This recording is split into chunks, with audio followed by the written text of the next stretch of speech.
അസ്സലാമു അലൈക്കും വറഹ്മത്തുള്ളാഹി. അൽഹംദുലില്ലാഹി റബ്ബിൽ ആലമീൻ വസ്സലാത്തു വസ്സലാമു അലാ റസൂലിഹിൽ അമീൻ വഅലാ ആലിഹി വസഹ്ബിഹി അജ്മഈൻ. അമ്മാ ബഅദ്.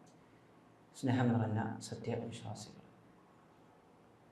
ഒരു സത്യവിശ്വാസിയെ സംബന്ധിച്ചിടത്തോളം അവൻ്റെ ജീവിതത്തിലെ ഏറ്റവും വലിയൊരു ആയുധമാണ് യഥാർത്ഥത്തിൽ പ്രാർത്ഥന എന്നുള്ളത്. ഏതേത് പരീക്ഷണ ഘട്ടങ്ങൾ അവൻ്റെ ജീവിതത്തിലേക്ക് കടന്നു വരുമ്പോഴും, സന്തോഷങ്ങൾ വരുമ്പോഴും, സങ്കടങ്ങൾ വരുമ്പോഴും അവൻ ആശ്വാസമേകുന്നത് അവൻ്റെ പ്രാർത്ഥനയാണ്. കാരണം തൻ്റെ സങ്കടങ്ങളും വ്യാവലാതികളും റബ്ബിൻ്റെ മുമ്പിലേക്ക് എടുത്തു പറയുമ്പോൾ, ആ റബ്ബിലേക്ക് കൈയുയർത്തി പ്രാർത്ഥിക്കുമ്പോൾ അതിനുള്ളൊരു ഉത്തരം റബ്ബെനിക്ക് നൽകുമെന്നുള്ളൊരു പ്രതീക്ഷയാണ് ഒരു സത്യവിശ്വാസിക്ക് ഉണ്ടാകുന്നത്. അതുകൊണ്ട് തന്നെ നമ്മുടെ എന്താവശ്യങ്ങളും റബ്ബിനോട് ചോദിക്കൽ അനുവദനീയമാണ്. വിശുദ്ധ ഖുർആനിലൂടെ അല്ലാഹു സുബ്ഹാനഹു വ തആല വ്യക്തമായി നമ്മെ പഠിപ്പിക്കുന്നുണ്ട്, ഉദ്ഉനി അസ്തജിബ് ലക്കും, നിങ്ങൾ എന്നോട് ചോദിക്കുക, ഞാൻ നിങ്ങൾക്ക് ഉത്തരം നൽകാമെന്ന്. അതുകൊണ്ട് തന്നെ പ്രയാസങ്ങൾ നേരിടുമ്പോൾ റബ്ബിൻ്റെ മുമ്പിൽ കൈയുയർത്തി പ്രാർത്ഥിക്കാൻ നമുക്ക് സാധിക്കണം. എന്നാൽ ആ പ്രാർത്ഥനകളൊക്കെ നിർവഹിക്കുന്ന സന്ദർഭങ്ങളിൽ ചില പ്രാർത്ഥനകൾ ഒരിക്കലും പ്രാർത്ഥിക്കരുത് എന്ന് നബി സല്ലല്ലാഹു അലൈഹി വസല്ലം നമ്മെ എണ്ണിത്തിട്ടപ്പെടുത്തി നമുക്ക് പറഞ്ഞു തരുന്നുണ്ട്. അതിലൊന്നാമത്തതാണ്, സ്വന്തത്തിനെതിരിൽ നാം ഒരിക്കലും പ്രാർത്ഥിക്കാൻ പാടില്ല. എപ്പോഴും നാം പ്രാർത്ഥിക്കേണ്ടത് നമുക്ക് അനുകൂലമായ പ്രാർത്ഥനകൾ മാത്രമായിരിക്കണം.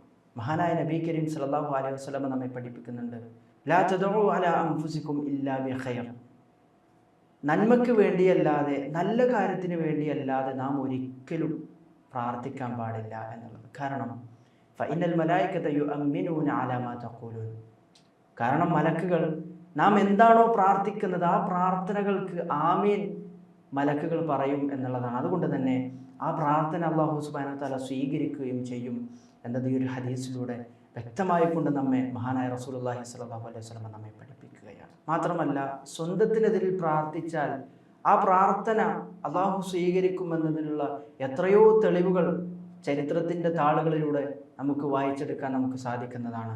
ഒരിക്കൽ മഹാനായ നബി കരീം സല്ലല്ലാഹു അലൈഹി വസല്ലമ വളരെ ദുർബലനായ, സ്വന്തം കാര്യങ്ങൾ പോലും ചെയ്യാൻ സാധിക്കാത്ത വിധത്തിൽ പ്രയാസപ്പെടുന്ന ഒരു വ്യക്തിയെ കാണാൻ പോകുന്ന സന്ദർഭത്തിൽ നബി സല്ലല്ലാഹു അലൈഹി വസല്ലം അദ്ദേഹത്തോട് ചോദിക്കുന്നുണ്ട്, നിനക്ക് വേണ്ടി എന്തെങ്കിലും ഒരു പ്രാർത്ഥന നീ പ്രാർത്ഥിക്കാറുണ്ടോ എന്ന് അദ്ദേഹത്തോട് ചോദിക്കുമ്പോൾ, അപ്പോൾ അദ്ദേഹം പറയുകയാണ്, അതെ, ഞാൻ പ്രാർത്ഥിക്കാറുണ്ട്.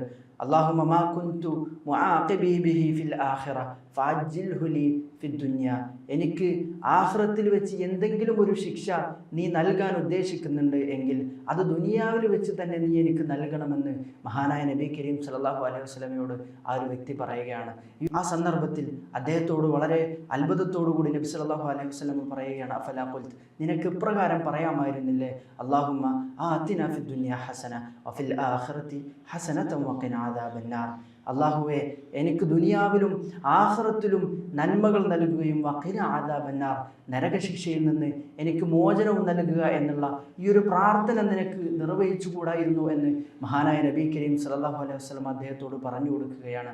അങ്ങനെ അദ്ദേഹം ഈ പ്രാർത്ഥനകൾ നിരന്തരം അദ്ദേഹത്തിൻ്റെ ജീവിതത്തിൽ പ്രാവർത്തികമാക്കുകയും അതുമൂലം അദ്ദേഹത്തിന് അല്ലാഹു ഷിഫ നൽകുകയും ചെയ്തു എന്നുള്ളത് നമുക്ക് ഹദീസിൻ്റെ വെളിച്ചത്തിലൂടെ നമുക്ക് കാണുവാൻ സാധിക്കുന്നതാണ്. അതുകൊണ്ട് ഒരിക്കലും നമുക്കെതിരുള്ള പ്രാർത്ഥനകൾ പ്രാർത്ഥിക്കാതെ നമുക്ക് ദുനിയാവിലും ആഖിറത്തിലും നല്ലത് ലഭിക്കാൻ വേണ്ടി, ഖൈറായ കാര്യങ്ങൾ നേടിയെടുക്കുവാൻ വേണ്ടിയുള്ള പ്രാർത്ഥനകളും അതുപോലെ തന്നെ നരകശിക്ഷയിൽ നിന്നുള്ള മോചനത്തിന് വേണ്ടിയും നാം എപ്പോഴും പ്രാർത്ഥിക്കുക എന്നുള്ള ഒരു പാഠമാണ് യഥാർത്ഥത്തിൽ നമുക്ക് ലഭിക്കുന്നത്. അതുപോലെ തന്നെ രണ്ടാമതായി നമ്മൾ മനസ്സിലാക്കേണ്ടതാണ് നമ്മുടെ മക്കൾക്കെതിരുള്ള പ്രാർത്ഥന. നമ്മുടെ മക്കൾ എന്ന് പറയുന്നത് നമ്മുടെ ഈ ഒരു ദുനിയാവിലെ ഏറ്റവും വലിയൊരു അലങ്കാരമാണ് യഥാർത്ഥത്തിൽ നമ്മുടെ മക്കൾ. അൽമാലു വൽ ബനൂന സീനത്തുൽ ഹയാത്തുദ് ദുനിയ, നമ്മുടെ സമ്പാദ്യവും നമ്മുടെ മക്കളും സീനത്തുൽ ഹയാത്തുദ് ദുനിയ, ദുനിയാവിലെ അലങ്കാരമാണ് എന്നതാണ് വിശുദ്ധ ഖുർആനിലൂടെ നമ്മെ പഠിപ്പിക്കുന്നത്.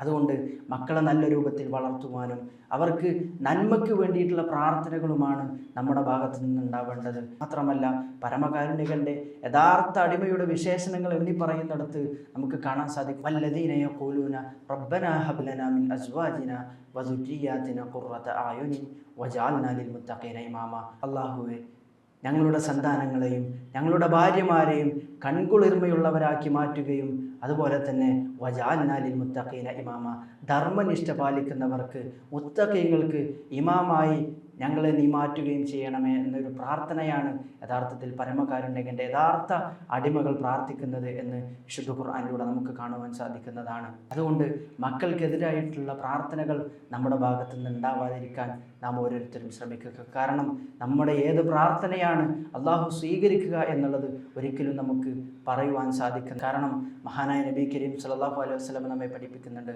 സലാസു ദഅവാത്തുൻ മുസ്തജാബാത്തുൻ ലാ ശക്ക ഫീഹിൻ. 3 തരം പ്രാർത്ഥനകളുണ്ട്.